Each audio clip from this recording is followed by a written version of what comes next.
Gracias, Kelly. Y un saludo a los amigos y compañeros panelistas que vamos hoy a tratar un tema muy importante sobre la educación en el país. Y además también expresarle la debida disculpa de parte del compañero licenciado Juan Centurión, que tuvo un inconveniente y por ello no pudo hacer labor de moderador en este tema tan importante. Además, he pedido a ustedes que lo disculpen. Pero sin embargo, nosotros vamos a continuar con el tema, aprovechando a ustedes, amigos y compañeros, su labor tan especial y fundamental que han realizado a lo largo de su vida como maestros que han destacado siempre en el proceso de ayudar en cuanto a educación se refiere. Y hemos escogido este día, 13 de abril, en homenaje al maestro ecuatoriano. Y también tomando en cuenta que Juan Montalvo, por él se conmemora este día, por el nacimiento del escritor, poeta.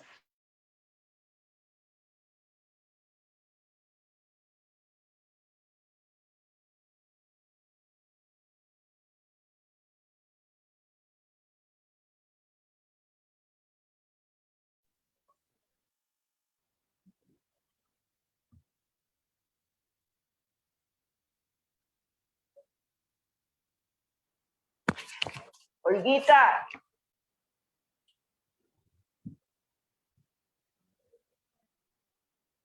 Es el internet del compañero Saúl. Ah, ya.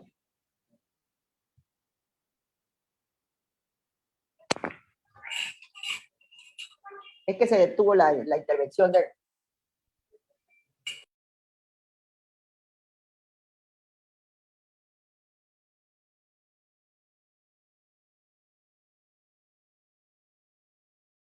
Aquí, ¿verdad?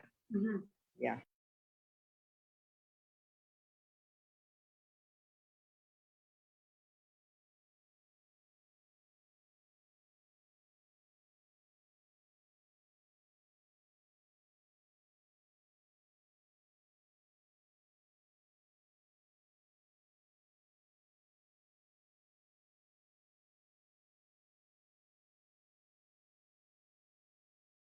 Se nos cayó el internet. Como le indicaba, tenemos el tema de ciencia para el desarrollo del país.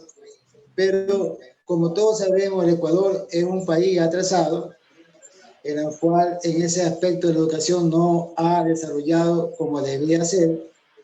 Y tenemos una educación completamente quedada en el ámbito de la ciencia y el conocimiento. Y también en el plano, ¿qué deberíamos hacer? ¿O qué se debe hacer para que el Ecuador surja en este plano? Porque no solamente es quedar en la educación, tanto en la técnica como en la ciencia, hacer un papel tecnócrata, que lo vemos desde ese punto de vista técnico, pero no el sentido social de la educación, hacia dónde vamos, hasta el punto que tenemos un país donde hay atraso total, hay desempleo, hay miseria, hay delincuencia, un sistema de salud totalmente acabado, como lo estamos percibiendo con esta pandemia. El sistema de salud sanitario del país realmente pésimo. Los gobiernos no se han dedicado a desarrollar ese aspecto y vemos las consecuencias actualmente. Entonces, esta propuesta que como ustedes, maestros, la tienen, siempre la han venido recogiendo, aplicando en su labor como educadores, hay que verlo de ese ángulo. Además, contamos con los poderes del Estado. Tenemos una constitución de la República que tiene sabor, color, pero que no realmente responde a los intereses del pueblo. Tenemos un presidente en el cual es el dueño de todo, tiene todos los poderes y no se decide, no se política de Estado para el bien de la comunidad y el pueblo. Tenemos una asamblea de 123 asambleístas que crean leyes, pero no en beneficio para el pueblo, sino para el beneficio de la élite. Entonces hay que ver ese panorama. Y ese es la preocupación que nos lleva a realizar este foro, en la cual nosotros vamos a salir fortalecidos con el aporte que ustedes van a dar a este tema y que lo vamos a recoger y que hay que también exponerlo para que el bien del Estado, el bien de la comunidad, el bien del desarrollo del país. Si un caso, compañero, se llega a caer en imagen, pueden, y se nos acabe el tiempo, pueden regresar nuevamente usando el mismo libro, porque podemos tener ese problema que se nos acabe el tiempo y regresamos con la misma señal, con el mismo libro. Lolita, usted que ha sido una maestra de toda la vida, preocupada por la juventud, por la educación, por el desarrollo del país, ¿usted qué nos puede indicar en este tema? Bienvenida, Lolita, y nuevamente reiteramos nuestro saludo y nuestras felicitaciones como maestra. Usted siempre ha sido que la juventud del país la ha tenido y ha podido estar con su aporte en cuanto al desarrollo de la educación. Lolita Quijano ya es máster, profesora universitaria jubilada y una persona muy comprometida con los problemas sociales. Lolita, adelante.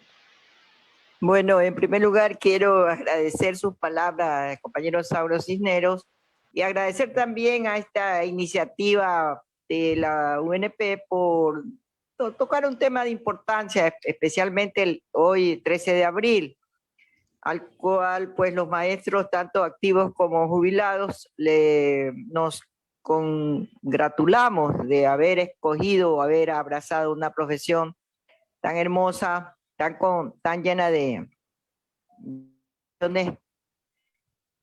que el ser humano es capaz de desarrollar. Desde ese punto de vista, este tema nos compromete a los educadores a pensar cuál es la salida o la estrategia a cumplir para que este desarrollo tecnológico o este desarrollo del país beneficie a la población ecuatoriana.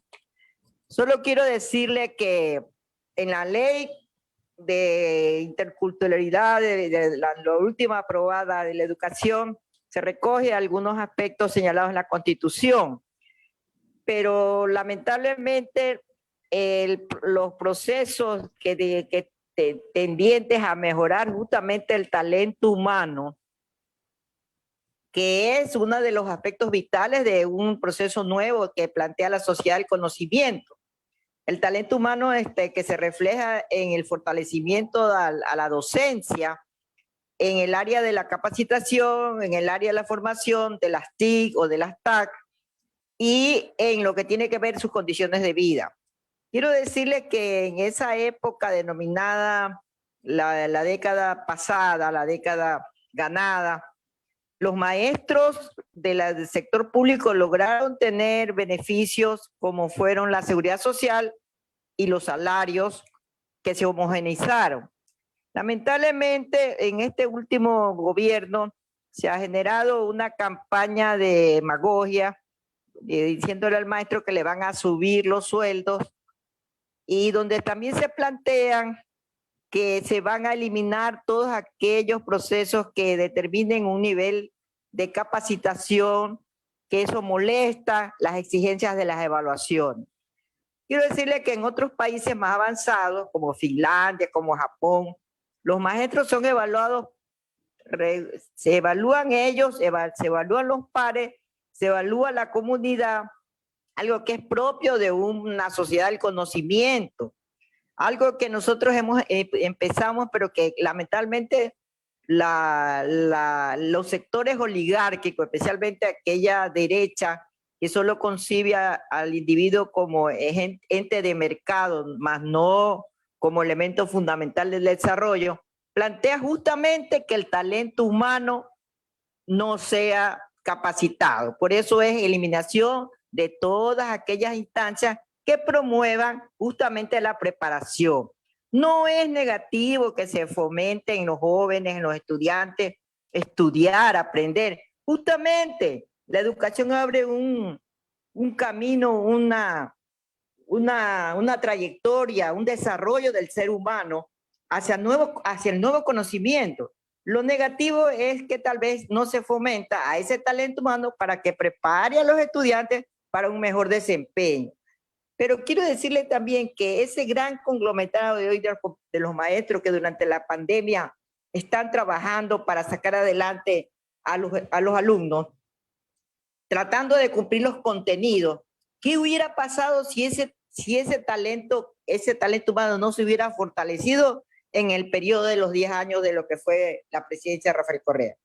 Porque no hubiera podido enfrentar la pandemia, no se hubiera desarrollado la virtualidad, no estaban preparados. Hemos visto los titánicos esfuerzos de esos maestros que, a pesar de las adversidades, han logrado que sus estudiantes con dificultades logren avanzar en el nivel de conocimiento.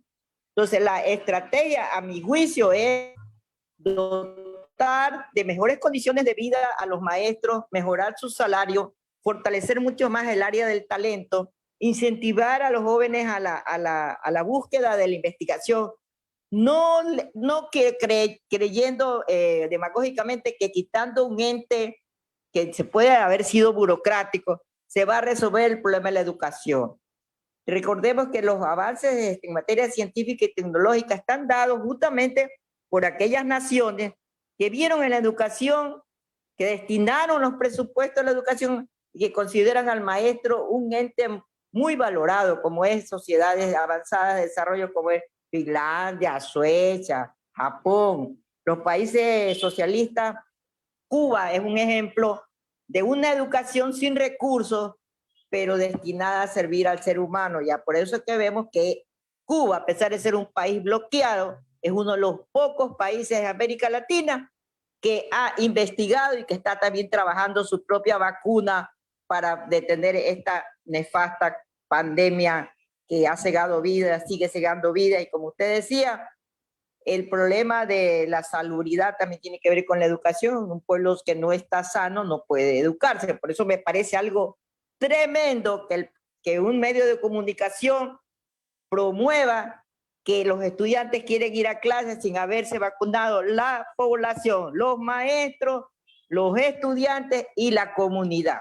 Gracias, compañero Saurito, por esta oportunidad de compartir con otros colegas, como es el Orlando Sotomayor, también gran educador, y la compañera Tatiana, que también es una educadora joven, dispuesta a continuar este arduo trabajo de la educación virtual, que tiene sus aspectos positivos, pero que también tiene sus desventajas.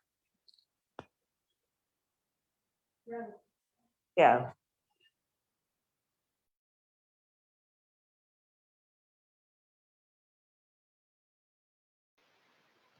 Importante su criterio que nos ha expuesto. Ahora vamos a escuchar a la máster Tatiana Armijo.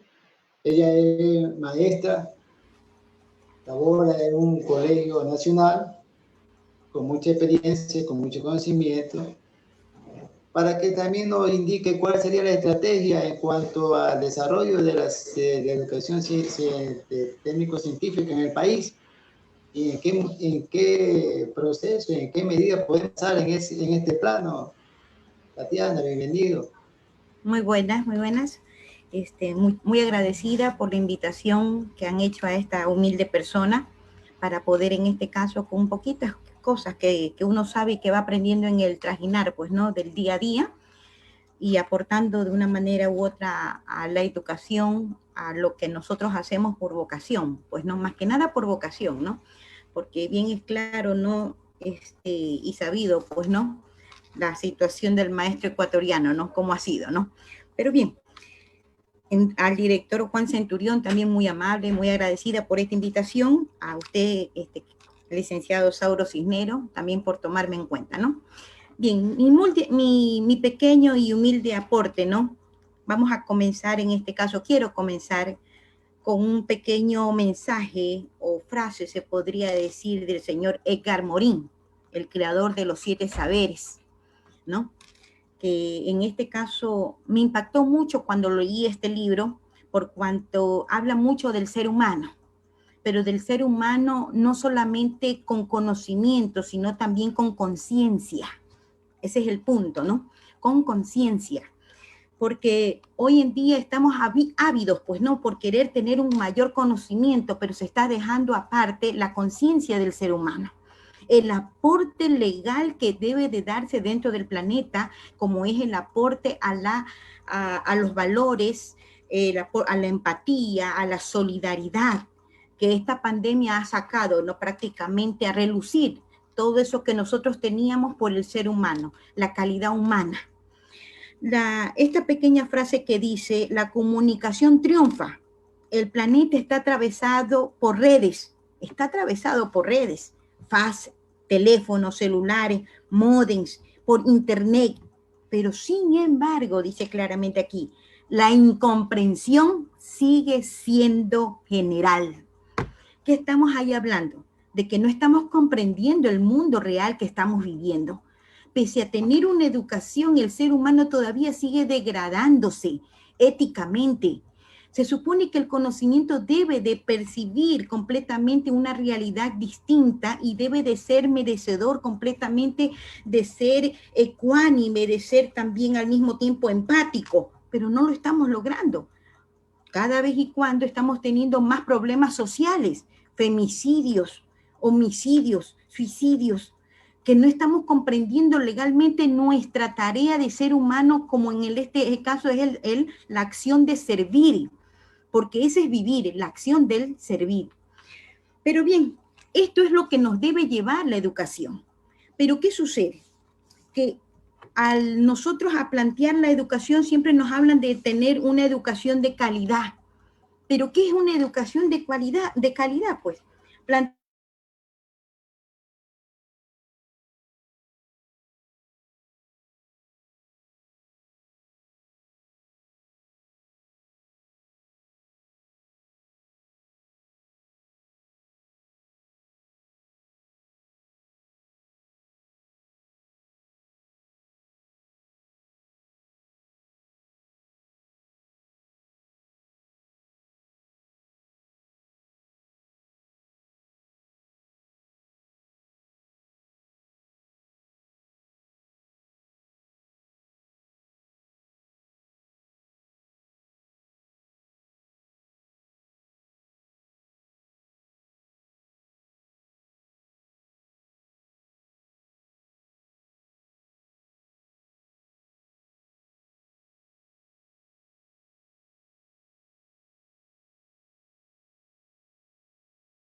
¿proseguimos o no?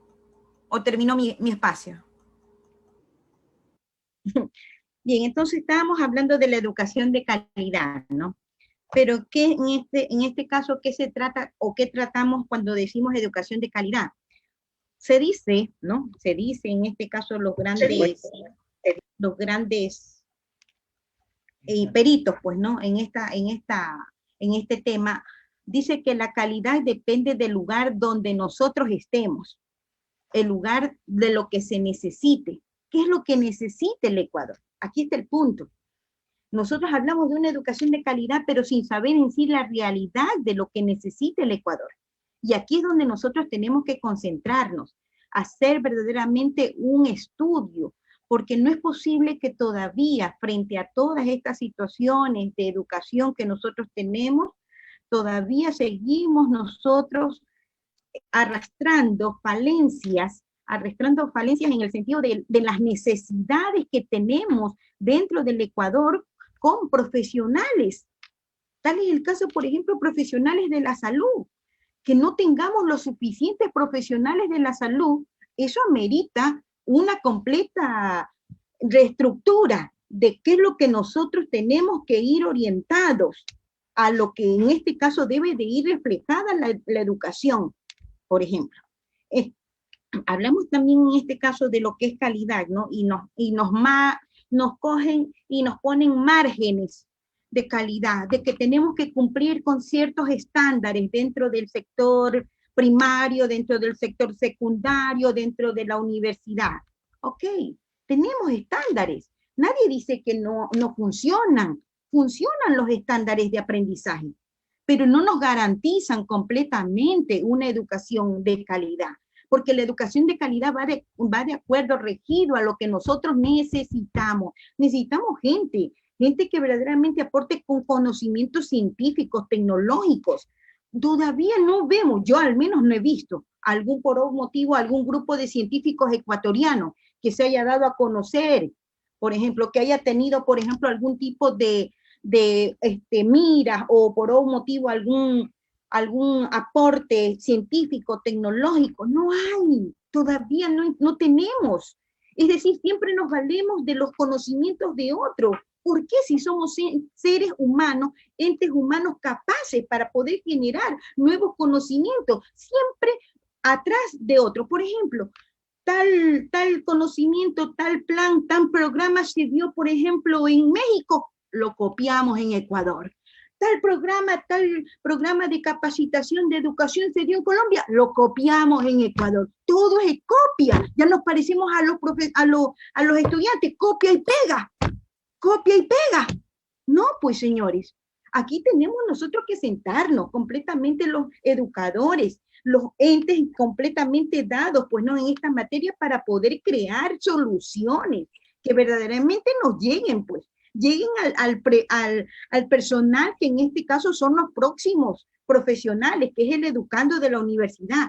Pero miren ustedes, recién estaba leyendo un artículo de donde lo que nosotros tenemos, las ofertas educativas nuestras. Y resulta que el 27.81% es de carreras afines a sociales. Yo no es que desvaloro en ningún momento las carreras asociales, en este caso a la educación, no lo desvaloro. El punto es que necesitamos mucho más que eso. Miren ustedes que al campo de la ingeniería y de la industria tenemos solamente un 20% de toda la población estudiantil, de esa gente que va a ser los nuevos profesionales, un 20%. Y de eso hay que ver quiénes son los que terminan lo de ese campo, pues, ¿no? El 13% en una educación, el 12% en áreas de ciencias, 12% en áreas de ciencias, señores. El 10% en áreas de servicio, pero esto es lo más duro. Esto que voy a decir es lo más duro. De tanto que nosotros estamos aportando a la educación, solamente un 6% es dedicado a la salud. Solamente un 6% es dedicada a la agricultura. ¿Cómo va a ser posible, señores, que nosotros, siendo nosotros ya un país que necesita tener más personal de salud, incluso frente a esta situación que se dio en la pandemia, tengamos nosotros estas necesidades. Eso es inverosímil, pero lamentablemente ocurre. Entonces, frente a estas situaciones, miren ustedes, ¿no? Traigo también a destacar algo del señor Mariano Jabonero, que nos hablan, que es el secretario general de la Organización de los Estados Iberoamericanos, que dice que para mejorar la educación no solo se trata de entregar las tablets, ¿no? De entregar internet, de dar internet, no, señores. Se trata también de entregar y de crear programas educativos. Ahora, estamos en una área en donde ya la tecnología ya debe de ser parte de nuestra vida. Hoy en día tuvimos nosotros una pandemia que nos cogió y nos sacudió tecnológicamente, porque nos hizo hacer completamente cosas que no podíamos hacer y que creíamos que no se podían, pero lo hicimos, señores. Y si hicimos esto, podemos hacer mucho más. Hicimos esta noble tarea y esta real tarea de una manera insólita, porque no sabíamos ni conocíamos hasta qué punto íbamos nosotros a llegar, pero se dio el caso de estudiantes dando todo lo mejor de sí dentro de una red, dentro de una conexión. Pero aún así, existen falencias. Esto nos llevó también a conocer las falencias que tenemos. Las falencias que tenemos dentro del ser humano, dentro de nuestros educandos, de aquella juventud que hoy por hoy está entrenando. ¿Por qué? Porque van a ser los próximos profesionales del mañana, los que van a ocupar mi puesto, los que van a ocupar los puestos de cada uno de nosotros. Entonces tenemos que verlos y tenemos que prepararlos, porque de ese depende el Ecuador nuestro, el que vendrá. Me pasé del tiempo. Me pasé del tiempo, si es que no, córtenme nomás, si no yo sigo. Bueno, parece que vamos avanzando, ¿no? Si se me escucha. ¿Sí? Si me escucha, vamos avanzando. Muy importante su exposición, muy acorde a la realidad. Y vamos a seguir avanzando el temario con el licenciado máster Orlando Sotomayor. Él es profesor universitario, jubilado, un hombre que está incurso también en el campo de la cultura. Actualmente es candidato a la presidencia de la Casa de la Cultura de Núcleo de Guayas, y vamos a escuchar su criterio sobre este temario que estamos tratando sobre el desarrollo educativo en el Ecuador dentro del campo tecnocientífico. Escuchamos ahora. Gracias por su escucha. Gracias. Gracias y buenos días con todos los compañeros que ya han participado en este foro. Es importante iniciar también con un saludo a todos los maestros que están conectados con la red y a los maestros del Ecuador. Realmente es bastante importante la participación de los maestros dentro del proceso de formación educativa. Quiero preguntar algo así, si se escucha allá bien. Recepción, bien. Entonces, un poco el tema que es la educación tecnocientífica para el desarrollo del país, tenemos que ver también pues que las nuevas tecnologías de la educación son una herramienta para fortalecer la enseñanza y el aprendizaje, para brindar oportunidades o aumentar las oportunidades del conocimiento, desarrollar las habilidades colaborativas, involucrar otros valores en todo este campo. Pero si bien es cierto, también debemos de preguntarnos cuáles han sido los logros de toda esta revolución tecnológica en el Ecuador. ¿Cuál es el grado de formación tecnológica al que han accedido o avanzado los profesores en el Ecuador? Digo esto porque hace algunos años, cuando hice mi maestría, me encontré con algunos colegas, algunos profesores y universitarios que no sabían encender, no sabían ni encender el computador. O sea, esto es un problema realmente real y tremendo. Ahora, desde luego que con este problema de salubridad de esta pandemia ha obligado a la, viejo común, a la fuerza, al sí o sí, aprender a manejar esta herramienta de las computadoras y el internet. Aún así, obviamente que aún hay fallas, porque el principal punto del desarrollo de la tecnología en esta rama es el internet. Y tenemos pues como herramienta la computadora. Y si no se maneja todo un programa debidamente, siempre va a haber fallas. Van a haber fallas en el envío, en la conexión con los estudiantes. Recordemos que es una conexión muchas veces con 30 estudiantes por lo menos en cada aula virtual. Ahora, sobre esto tenemos que también ser claros, ¿no? Que la educación tecnológica abarca materiales que permiten una definición curricular del área tecnológica en el ámbito escolar. Y no solamente esto, incluye pues marcos teóricos globales de referencia acerca del área, un conjunto de sus enfoques, procedimientos y estrategias didácticas que tienen que emplearse. Entonces, la tecnología educativa tiene algunas características. Dentro de estas tecnologías, además de ubicar, pues es un sistema de interacción entre el profesor y los alumnados basado en el concepto específico y definido de una objetividad, de fines, objetivos, principios y contenidos, métodos de enseñanza. ¿Qué son estas nuevas tecnologías de la educación? Que nos encontramos prácticamente en algunos. Por ejemplo, ya vamos a ver después el otro problema que se da. Son los libros electrónicos, pues tenemos los ordenadores o teléfonos móviles, los cursos de módulos, aprendizajes en línea, los grupos de WhatsApp. Hay, en fin, un sinnúmero de tecnologías, de herramientas. Ahora, el punto es cuál es el impacto de las nuevas tecnologías en la educación del Ecuador. El impacto puede estar dado, que sea tiene aspectos positivos para formar pues las competencias, avanzar, desarrollar muchas habilidades. También tiene aspectos que se implican aspectos negativos si se hace mal uso inadecuado de esta herramienta.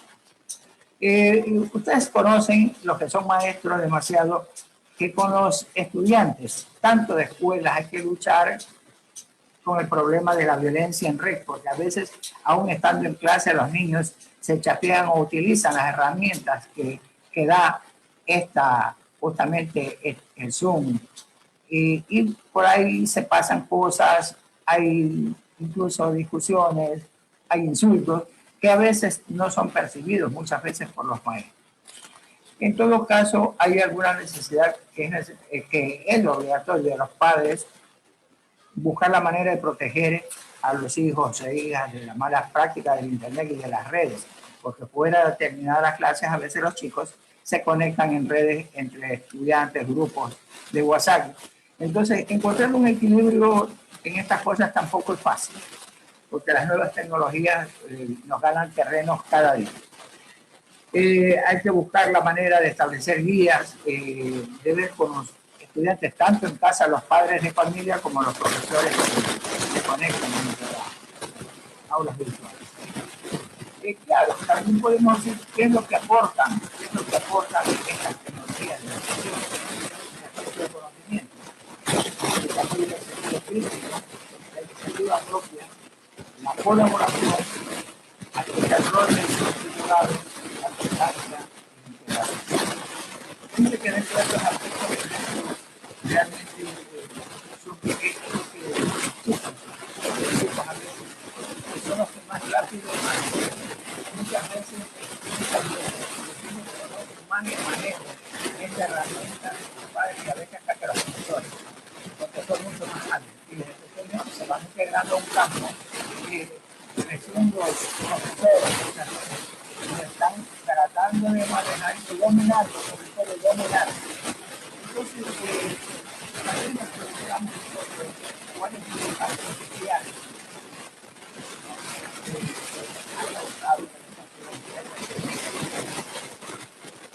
pues lógicamente se conforma con una múltiples desigualdades. El objetivo del estudio son las concernientes a valores sociales que incluyen en el ámbito educativo y de estudio de las consecuencias sociales y ambientales. Pero tenemos un problema de desigualdad en esta educación tecnocientífica. Y lo hemos visto aquí en el Ecuador y lo hemos palpado y ha sido incluso utilizado en las redes para denunciar, por ejemplo. Era problema tuyo, era problema de... Tenemos un problema que la desigualdad mismo de las clases sociales como una precondición de poder acceder a esta educación tecnocientífica se convierte también en una barrera al acceso y al derecho que todos deben de tener, ya que la educación pues, es un derecho humano fundamental. En este sentido no debería de haber ninguna precondición. Sin embargo, el acceso a las innovaciones tecnológicas presentan un problema desde un punto político, económico y social. Digo esto porque no todos tienen a veces acceso. No todos tienen acceso a tener una computadora. Si un padre de familia tiene 4 niños de edad escolar, imagínense, tiene que tener 4 computadoras porque no pueden estudiar en una todos al mismo tiempo y mucho menos si tienen el mismo horario en la mañana. O si tiene 4 y tiene 2 en la mañana y 2 en la tarde igual, necesitaría de 2 herramientas que no son baratas, obviamente. Claro, en el mercado hay formas y mucho más caras son si las compran a crédito. Entonces, ¿por qué les cuesta mucho más? Ahora, el otro acceso es que el internet no es gratuito, el internet hay que comprarlo, porque los internet gratuitos o que se encuentran en la red pública son sumamente lentos o están copados. Entonces, no pueden los chicos. Se ha visto en este periodo cómo los chicos han tenido, por ejemplo, de Manaví, de Esmeralda, que subirse a cerros para conseguir señal y poder estudiar. Ese es el problema de los chicos a veces en las escuelas públicas. Estamos hablando, por eso la necesidad que esto también nos hace un desequilibrio dentro de las clases sociales, llamémoslas así por decirlo, porque no es que la clase media o la clase que medio tiene un poquito más, es más cómodo, porque algunos padres pues en esto los ubican en escuelas o colegios particulares, que tienen un poquito más de garantía tal vez en el sistema de enseñanza porque están cobrando. Pero en la educación pública ahí hay otro mundo, otra visión, porque yo tengo conocimiento que muchos chicos trabajan a través de clases vía WhatsApp, que es diferente. Y ahí el problema se vuelve diferente en el manejo de esta herramienta, porque es más lenta y es más compleja. Entonces, todo esto no es fácil. Si hablamos de un desarrollo tecnológico para la educación, que estamos aún muy atrasados en algunos aspectos. Y otra de las cosas que hay que establecer, la inclusión en la educación tecnocientífica, que es otro de los criterios asociados a la educación inclusiva para el desarrollo de las políticas. Estoy hablando prácticamente, recordemos que aquí ubicamos un poco a niños con conocimientos que se pueden decir diferentes, o sea, más que todo que conocimientos, sino con características diferentes. ¿Por qué? Porque son niños que tienen ciertos problemas de retraso, ciertos problemas de llegada al conocimiento, ¿no? Entonces, es importante que esto también asegure una necesidad de que los gobiernos de turno sean quienes también tengan decisión de desarrollar, de avanzar, porque si no, como hemos escuchado la compañera Armijos, se señala pues que los pocos recursos que los gobiernos brindan para el desarrollo de educación, salud, son realmente pues bajísimos comparados para otros rubros, para otras cosas que a veces ni se las conocen, cómo las manejan. Entonces podríamos decir un poquito como en conclusión que el sistema educativo en el Ecuador Se centra obviamente en el derecho a la educación, pero sin embargo hay que destacar que existe un grado de inequidad educativa, donde se ofrecen oportunidades al ingreso de una educación de calidad y el logro de aprendizajes según la residencia donde está ubicado el estudiante. Esto quiere decir si el estudiante vive en la ciudad o si el estudiante vive en zona rural, en el campo. Entonces tenemos también las condiciones socioeconómicas de los estudiantes. Si las familias tienen los recursos para ofrecer todas las herramientas que requiere la educación tecnológica, o si no tienen todas estas herramientas y tienen que los estudiantes andar buscando de una manera u otra cómo acceder a estas clases con la falta de herramientas. Entonces, este podría ser, destacando este modo de existencia de una exclusión por desigualdades sociales, porque no todos los estudiantes, les recuerdo, muchos son profesores fiscales y saben que es la verdad, no todos los estudiantes tienen el acceso a estas herramientas para poder acceder a las clases normales, regulares, que podríamos decir, ¿no? Entonces, claro, pero esto se puede cambiar pues si los gobernantes toman conciencia de la naturaleza del problema y se comprometen a solucionarlos para la transmisión de los saberes y de las disciplinas tecnológicas. Caso contrario, no creo que nosotros en el Ecuador hayamos avanzado en gran medida con este desarrollo. O sea, esta pandemia un poco, si bien es verdad y hacemos una evaluación real, en lugar de avanzar en la educación fiscal, nos ha retrasado. Nos ha retrasado, porque a mucha molestia yo he escuchado también en algunas escuelas y en algunos colegios con los profesores para evitar tener problemas con la subsecretaría, con el Ministerio de Educación, ponen la nota para que el estudiante curse de una manera con conocimientos bastante irregulares. Eso es real. Yo conozco de allí en una escuelita de la profesora que al chico había faltado casi medio año, igual pasó de grado. O sea, entonces, ¿con qué conocimiento pasa? Pues bueno, ahí es lo que va arrastrando esas fallas, esa falta de conocimiento para un desarrollo. Entonces, ¿qué podríamos decir? En el Ecuador, nosotros estamos bastante retrasados para lograr una educación tecnocientífica a plenitud.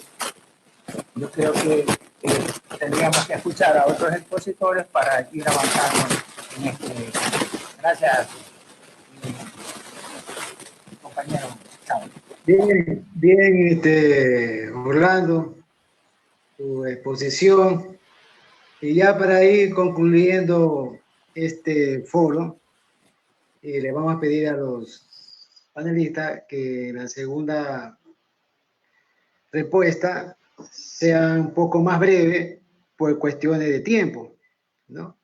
Pero la pregunta está enmarcada en que, en base de las exposiciones que ustedes han hecho, nos da una visión y nosotros damos una lectura que prácticamente no se ha avanzado nada o casi nada, por decir algo, en la educación en el país, en el desarrollo del país. El país sigue igual atrasado, país pobre, país con problemas de desempleo. Ahora tenemos la pandemia que nos está garroteando, no solamente el país, sino al planeta.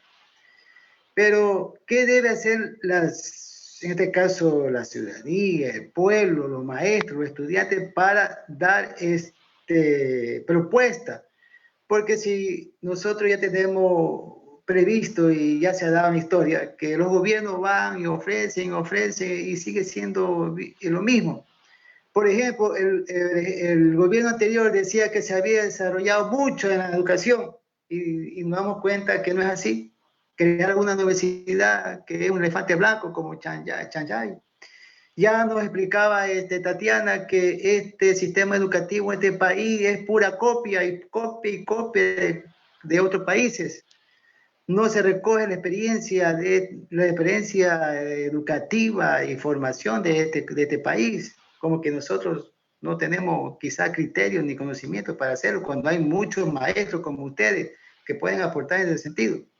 Entonces, este gobierno, todos lo sabemos, no ha hecho nada, y ahora se ampara en la pandemia, que no puede hacer nada. Estamos en los próximos días que venga un nuevo gobierno.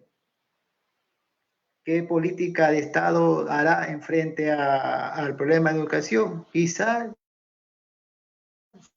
sigue lo mismo, no hay crisis, no hay presupuesto y no hay recursos para ello.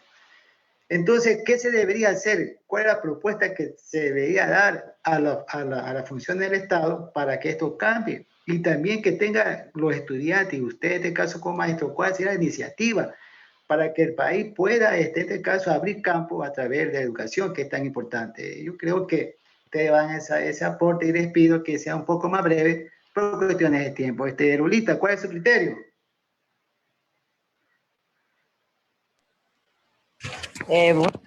Me parece muy interesante las propuestas que han desarrollado los compañeros, pero sigo insistiendo que de acuerdo a los recursos de una nación, si el gobierno, los gobiernos no destinan un presupuesto para justamente revitalizar este sector, es obvio lo que está aquí planteándose.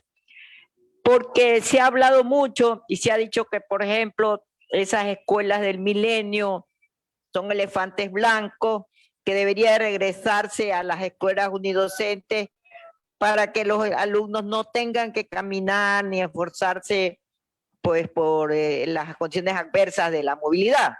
Sin embargo, si no se desarrollan desde nuestras propias realidades los procesos de investigación, el fortalecimiento de esas áreas, es obvio que vamos a estar siempre un poco a la cola de todo lo que se habla del desarrollo de la tecnología.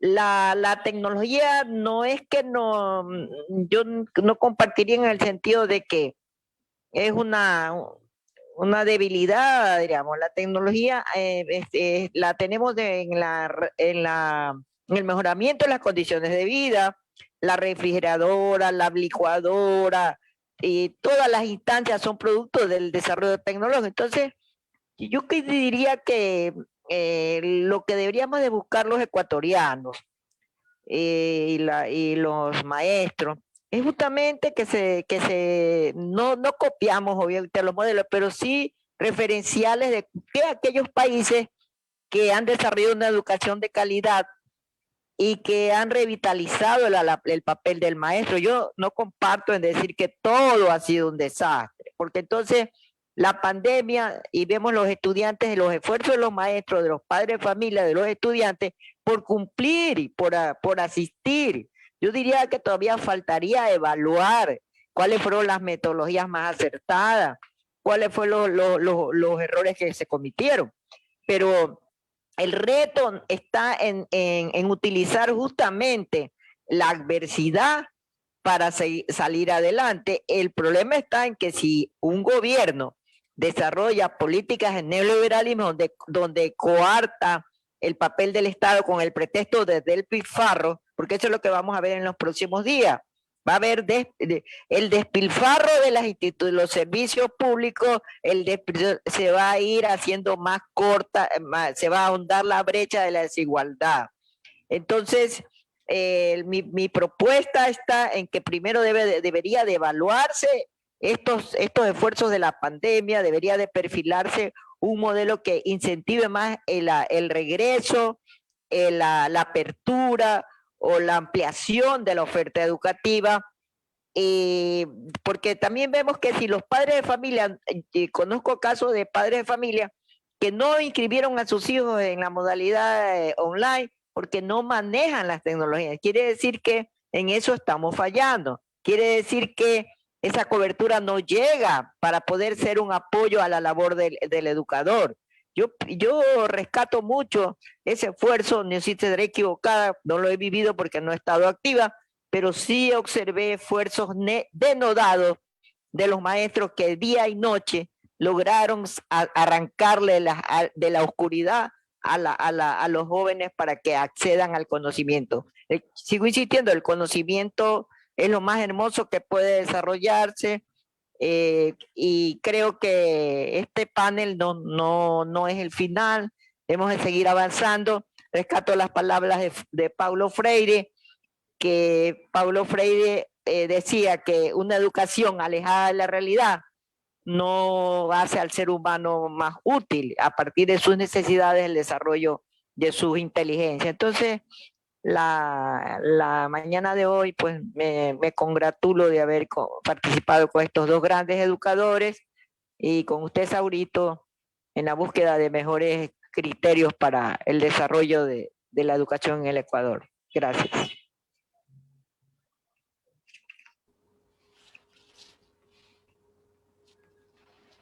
Gracias a Lolita por su importante intervención y participación en este panel.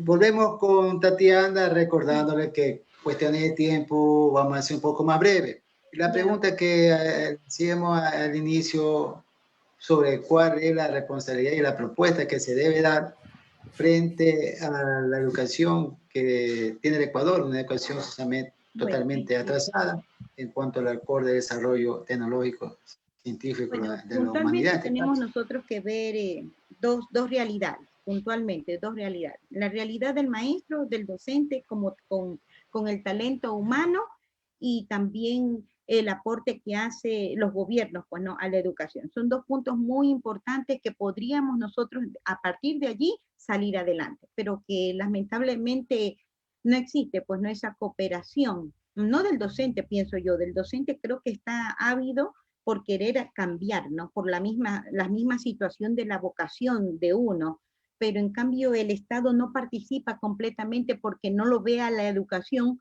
como una inversión, sino como un gasto.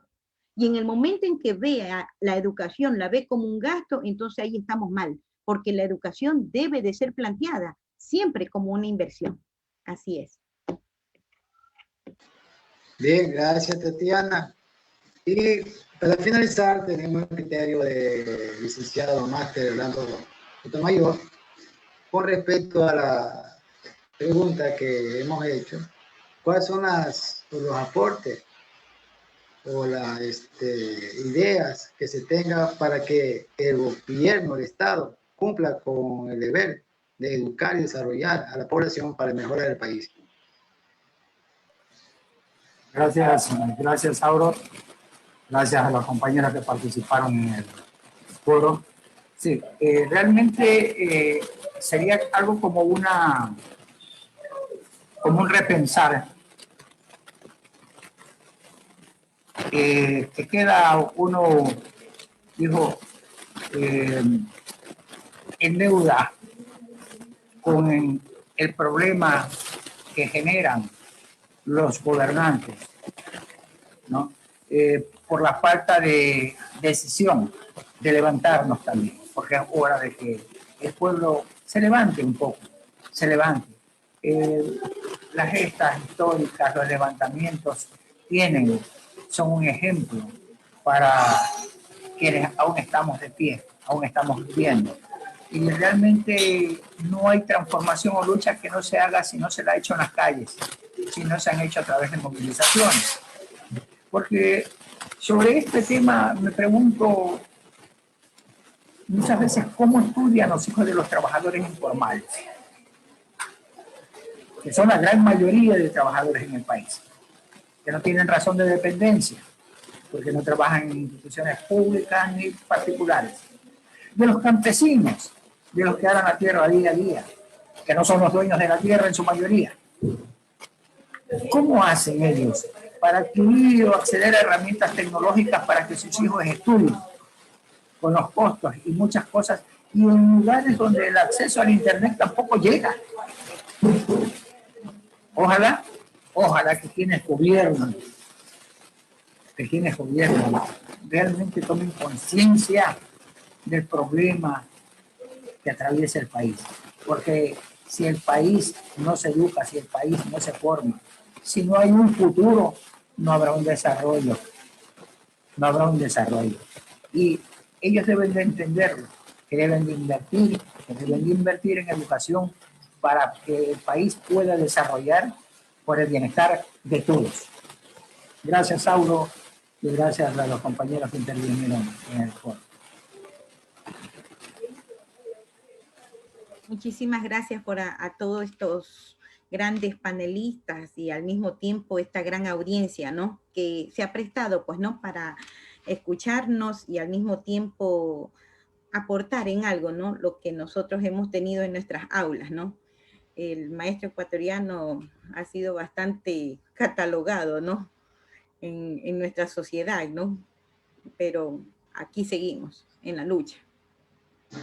Gracias Tatiana, gracias a usted, gracias a la máster Lolita Quijano Maridueña, gracias a la máster Tatiana Dalmismo Freire, al máster Orlando Tomayo Caña, por esta gran participación que han tenido en este día, en homenaje precisamente al maestro ecuatoriano en su día clásico, 13 de abril, que recordamos con mucho amor, con mucho afecto a los maestros de todo el país. Y maestros que también ya han dejado de ser la labor activa como dando educación, pero están claros y muy prestos a seguir dando opiniones, criterios, ideas en cuanto a la experiencia y conocimiento que tienen para ayudar a que se desarrolle la educación en este país. Nosotros estamos muy agradecidos porque hayan participado en este foro, en el cual ha sido muy importante y que no será la última vez.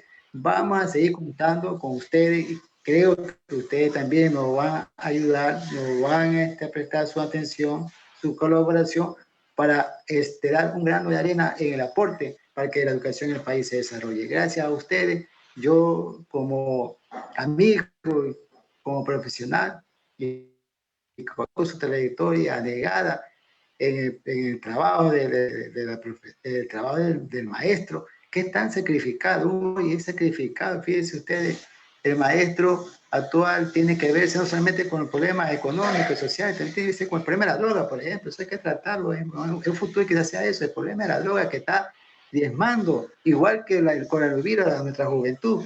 Entonces el Estado tiene una responsabilidad inmensa sobre ese tema. Ese sería un tema que lo vamos a tocar luego y que creo que ustedes nos van a ayudar en esta opinión. Muchas gracias a ustedes y estaremos muy prestos a pedirle su colaboración para que den ideas, propuestas, como siempre lo han hecho y como siempre lo han venido realizando a través de su vida profesional de maestro. Muchas gracias.